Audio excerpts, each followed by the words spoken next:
저는 30년 동안 다리 경련과 혈관 신호를 연구해온 박사 정혜윤입니다. 오늘 이야기는 조금 무겁게 시작해야 할 것 같습니다. 왜냐하면 60세 이상 어르신 절반이 밤마다 다리에 쥐가 나서 고통을 겪고 계시고 이걸 가볍게 넘기다 평생 다리를 절며 지내게 되는 경우를 제가 실제로 너무 많이 봐왔기 때문입니다. 며칠 전 제 상담실에 73세 노광수 님이 들어오셨습니다.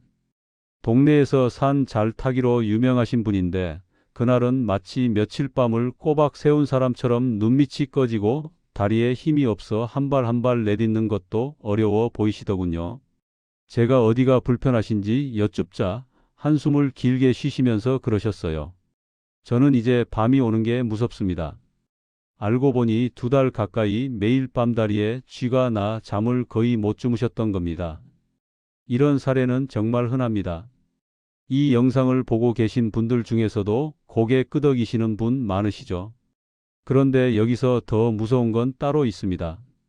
많은 분들이 이걸 단순히 나이 탓, 영양 부족 정도로만 생각하고 방치한다는 점입니다. 하지만 제 오랜 연구 경험으로 말씀드리면 그중 20%는 실제로 위험한 혈관 신호일 가능성이 있습니다. 노광수님 또한 단순한 쥐가 아니었고 며칠만 늦었어도 평생 다리를 절 수도 있는 상황이었어요. 피덩어리가 다리에서 심장이나 폐 쪽으로 이동할 수도 있는 아주 위험한 조건이었거든요. 지금 여러분의 다리는 괜찮으신가요? 혹시 밤마다 파스 냄새 풍기며 억지로 잠을 이어가고 계시진 않나요? 그래서 오늘은 정확한 원인, 스스로 구별하는 기준, 3초 응급처치, 그리고 다시는 쥐가 나지 않게 만드는 생활 루틴까지 모두 정리해 드립니다. 오늘 밤부터 2다리 쭉 뻗고 편안하게 주무실 수 있도록 제가 확실히 도와드릴게요. 영상 끝까지 보시겠다는 의미로 댓글에 기대합니다 라고 남겨주시고 좋아요와 구독도 부탁드립니다. 이 내용은 꼭 가족들에게도 알려야 합니다. 공유 한 번이 누군가의 다리를 평생 지켜줄 수 있습니다. 이제 본격적으로 들어가 보겠습니다. 노광수님 이야기를 조금 더 들려드릴게요. 이분은 평생을 산에서 보내다시피 하신 분이었습니다. 동네에서 산 잘 타기로 소문날 정도였고 본인도 체력이 남들보다 훨씬 좋다고 믿고 계셨습니다. 그런데 어느 날부터인가 새벽마다 종아리가 돌처럼 굳어버리고 발가락이 마음대로 까딱도 안 움직여 식은땀을 흘리며 이불 위에서 몇 분씩 버티는 일이 반복됐습니다. 처음엔 별일 아니겠지 하셨고 파스 붙이고 주물러 보기도 하셨습니다.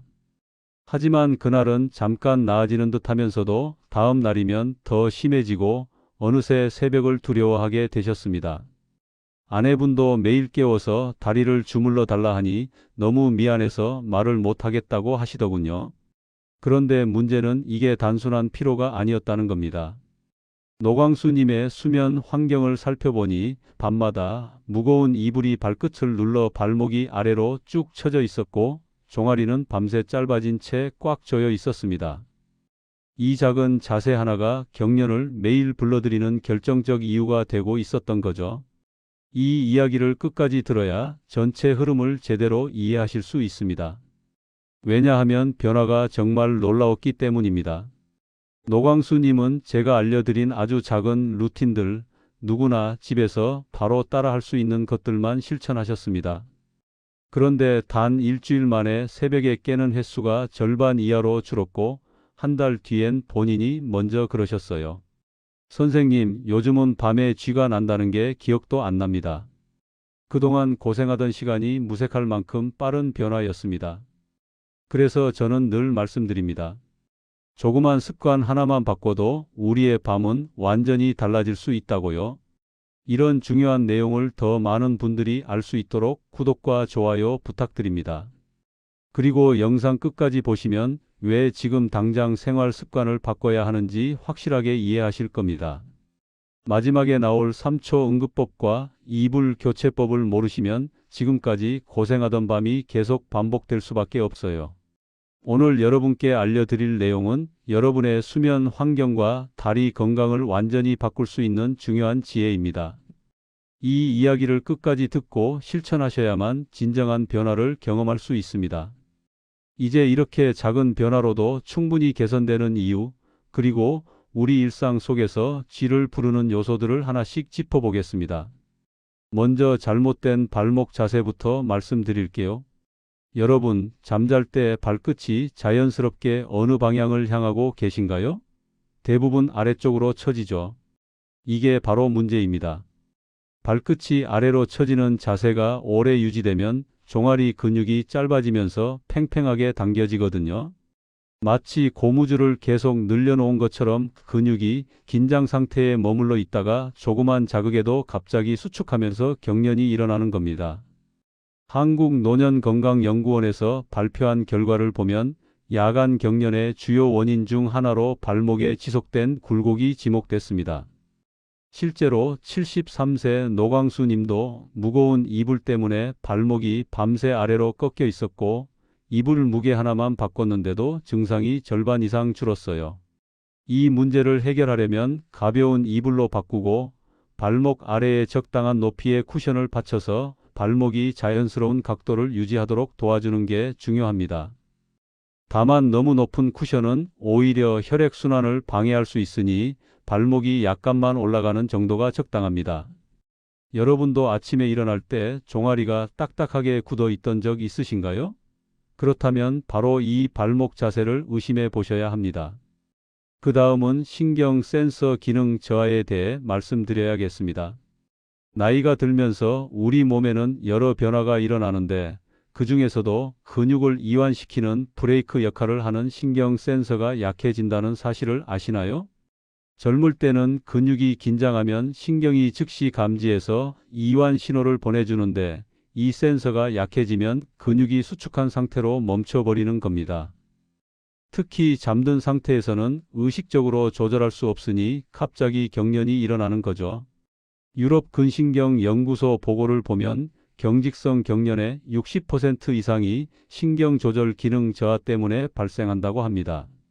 제가 만났던 68세 엄정호 님도 특별한 질환은 없으셨지만 밤마다 종아리가 터질 듯 당기는 통증을 겪고 계셨어요. 검사해보니 신경 반응 속도가 많이 떨어져 있더라고요. 이런 경우는 잠자리에 들기 전 10회 정도 발목을 천천히 당기고 펴는 스트레칭만 해줘도 센서 반응성이 높아집니다. 다만 너무 과하게 당기면 오히려 근육에 미세 손상이 생겨 나중에 통증이 더 심해질 수 있으니 부드럽게 천천히 하는 게 핵심입니다. 여러분은 평소 발목이나 종아리를 따뜻하게 풀어주는 시간을 갖고 계신가요? 만약 없으시다면 오늘부터 잠들기 전 10분만 투자해 보세요. 세 번째로 비타민 B군 부족 문제를 꼭 짚고 넘어가야 합니다. 많은 분들이 경련하면 마그네슘만 떠올리시는데 사실 신경막을 보호하고 신호 전달을 정상적으로 만드는 데는 비타민 B1과 B12가 훨씬 중요합니다. 이 비타민들이 부족하면 신경신호가 뒤틀려서 근육이 제대로 이완되지 못하고 갑자기 수축하는 경련이 쉽게 일어나거든요. 아시아 노년 영양조사 결과를 보면 비타민 B군이 부족한 그룹의 경련 발생률이 정상 그룹보다 약 2배나 높게 나타났습니다. 70세 강미자님 사례를 말씀드리면 이분은 마그네슘만 열심히 챙기셨는데 오히려 증상이 더 악화됐어요. 알고 보니 비타민 B가 거의 바닥 수준이었던 겁니다. 비타민 B 복합제를 드시기 시작하고 일주일 만에 경련 횟수가 눈에 띄게 줄었습니다. 비타민 B는 복합제 형태로 드시거나 콩류, 해산물 같은 음식으로 자연스럽게 보충하시면 됩니다. 다만 공복에 드시면 속이 좀 불편할 수 있으니 식후에 드시는 걸 추천드립니다. 여러분은 평소 어떤 영양제를 챙기고 계신가요? 마그네슘만 드시고 계시다면 오늘부터 비타민 B도 함께 챙겨보세요. 네 번째는 정말 중요한 내용인데요. 바로 혈관이 보내는 위험신호입니다. 지금까지 말씀드린 경련들은 대부분 근육이나 신경 문제였지만 때로는 혈관 자체에 문제가 생겨서 경련처럼 보이는 증상이 나타날 수 있습니다. 특히 한쪽 다리만 붓거나 붉게 달아오르거나 만져보면 다른 쪽보다 뜨겁다면 이건 단순 경련이 아닐 가능성이 높습니다. 한국혈관건강학회 조사를 보면 야간 경련을 겪는 어르신 중 15%가 실제로는 혈관계 이상과 연관돼 있었다고 합니다. 76세 윤대성 님도 처음엔 그냥 쥐라고 생각하고 종아리를 열심히 주무르셨대요. 그런데 증상이 점점 악화되고 다리가 붓기 시작해서 검사를 받아보니 혈관에 피덩어리가 생긴 상태였습니다. 만약 계속 주물렀다면 그 피덩어리가 떨어져 나가 심장이나 폐로 이동할 수도 있는 아주 위험한 상황이었죠. 이런 경우엔 절대 주무르면 안 되고 즉시 전문 검사를 받으셔야 합니다. 붓기가 있거나 열감이 느껴지거나 색이 변했다면 그날 바로 병원에 가시는 게 맞습니다. 여러분은 다리의 색이나 온도를 유심히 살펴본 적 있으신가요? 오늘부터라도 양쪽 다리를 비교해서 차이가 있는지 꼭 확인해 보세요. 마지막으로 과한 종아리 주무르기 문제를 말씀드려야겠습니다. 경련이 나면 본능적으로 아픈 부위를 세게 누르고 주무르게 되죠. 그런데 이게 오히려 독이 될 수 있습니다. 경련이 난 근육은 이미 수축하면서 미세하게 손상된 상태인데 여기에 강한 압력을 가하면 손상이 더 심해지고 통증이 더 오래 지속되거든요. 근막연구센터에서 연구한 결과를 보면 경련 후 과도한 압박을 가한 경우 회복 시간이 2배에서 3배까지 길어진다고 합니다. 72세 오연희 님은 남편분이 매일 밤 종아리를 강하게 주무르셨는데 오히려 통증이 점점 심해지고 다음 날까지 뻐근함이 남아 있다고 하셨어요. 경련이 났을 때는 주무르는 것보다 발끝을 몸쪽으로 천천히 당기는 게 훨씬 효과적입니다. 3초 안에 통증을 잡는 응급법이 있는데 발끝을 몸쪽으로 당기면서 동시에 인중을 꾹 눌러주는 겁니다. 이 방법은 신경 신호를 순간적으로 리셋시켜주는 효과가 있어서 정말 빠르게 통증이 사라집니다. 통증이 지속되면 무리한 마사지는 절대 금물입니다. 여러분도 쥐가 나면 본능적으로 종아리를 세게 누르지 않으시나요? 오늘부터는 발끝 당기기로 바꿔보세요. 이제 이 원인들을 근본적으로 해결하는 확장 루틴으로 넘어가겠습니다. 아침에 눈을 뜨자마자 할 수 있는 발목 깨우기 루틴부터 알려드릴게요. 밤새 굳어있던 근육을 깨우면 경련을 예방하는 시동 효과가 생기거든요. 침대에서 내려오기 전에 그냥 누워있는 상태에서 발끝을 몸쪽으로 천천히 10회 정도 당겨주시면 됩니다. 이게 정말 간단해 보이지만 효과는 놀랍습니다. 다만 갑자기 일어나서 하시면 어지러울 수 있으니 꼭 앉은 상태나 누운 상태에서 천천히 시작하셔야 안전합니다. 아침에 일어나면 종아리가 뻣뻣한가요? 그렇다면 이 루틴이 여러분께 딱 필요한 겁니다. 점심때는 해산물 섭취를 늘려보세요. 오징어, 조개류, 낙지 같은 해산물에는 타우린이라는 성분이 풍부한데 이게 근육 피로를 줄이고 신경신호 전달을 안정시키는 역할을 합니다. 일주일에 2회에서 3회 정도만 반찬으로 추가하셔도 충분합니다. 다만 짜게 조리하면 타우린의 효과가 떨어지고 염분 과다 섭취로 오히려 부종이 생길 수 있으니 되도록 싱겁게 드시는 게 좋습니다. 평소 해산물을 얼마나 드시나요? 일주일에 한 번도 안 드신다면 오늘부터 식단에 추가해 보세요. 햇볕 산책도 정말 중요합니다. 비타민 D는 신경 기능을 높이고 근육 반응성을 개선해 주는데 햇볕을 쬐는 것만으로도 체내에서 자연스럽게 합성됩니다. 점심 먹고 10분에서 20분 정도만 가볍게 산책하시면 충분합니다. 너무 오래 햇볕에 노출되면 오히려 피로감이 생기니 적당한 시간이 핵심입니다. 하루에 햇볕을 쬐는 시간이 얼마나 되세요? 5분도 안 되신다면 내일부터라도 점심 후 짧은 산책을 시작해 보세요. 저녁에는 종아리 조격 루틴을 꼭 해주셔야 합니다. 40도 정도의 따뜻한 물에 발과 종아리를 15분 정도 담그면 근육이 이완되고 혈류순환이 좋아집니다. 40도가 근육 이완과 혈류순환에 가장 적절한 온도거든요. 너무 뜨거운 물은 오히려 근육을 긴장시킬 수 있으니 미지근한 정도가 딱 좋습니다. 집에서 조격을 해보신 적 있으신가요? 없으시다면 오늘 저녁부터 바로 시작해 보세요. 잠자리 환경도 바꿔야 합니다. 가벼운 이불과 발목 쿠션만 바꿔도 야간 경련 발생률이 확 줄어듭니다.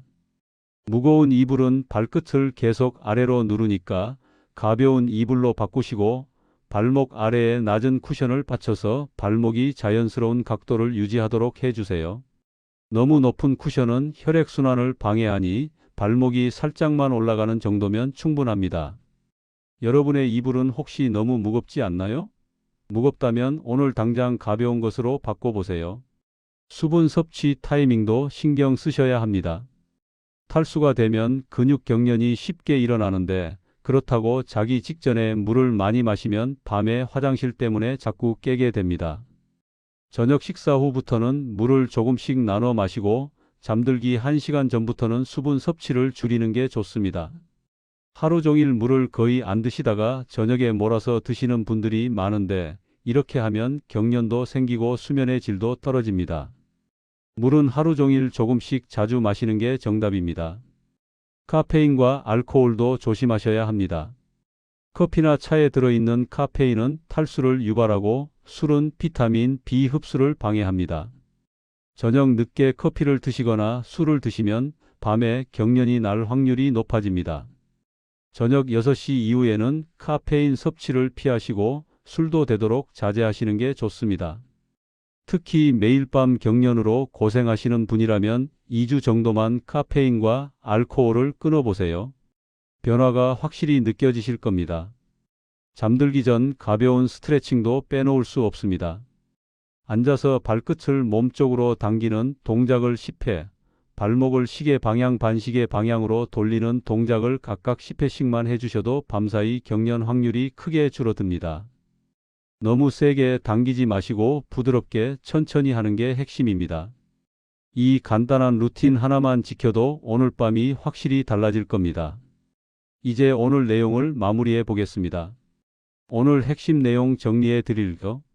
많은 분들이 다리의 쥐는 그냥 나이 들어서 생기는 사소한 증상이라고 생각하십니다.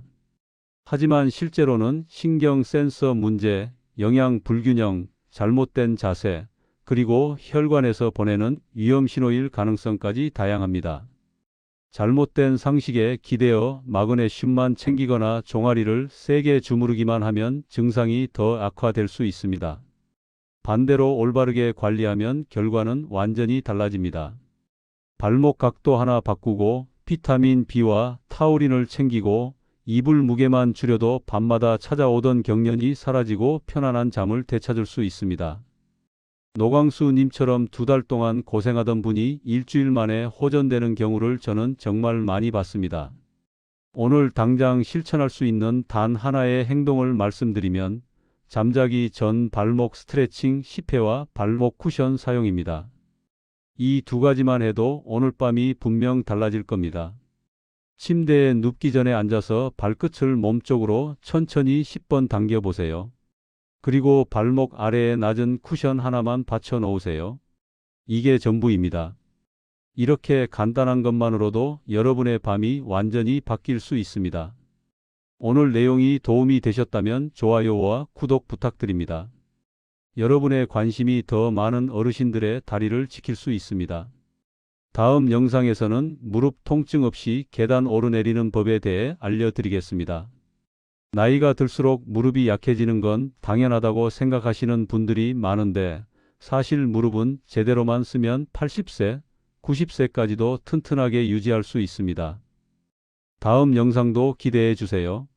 그리고 여러분은 밤에 다리에 쥐가 나면 어떤 방식으로 대처하고 계신가요?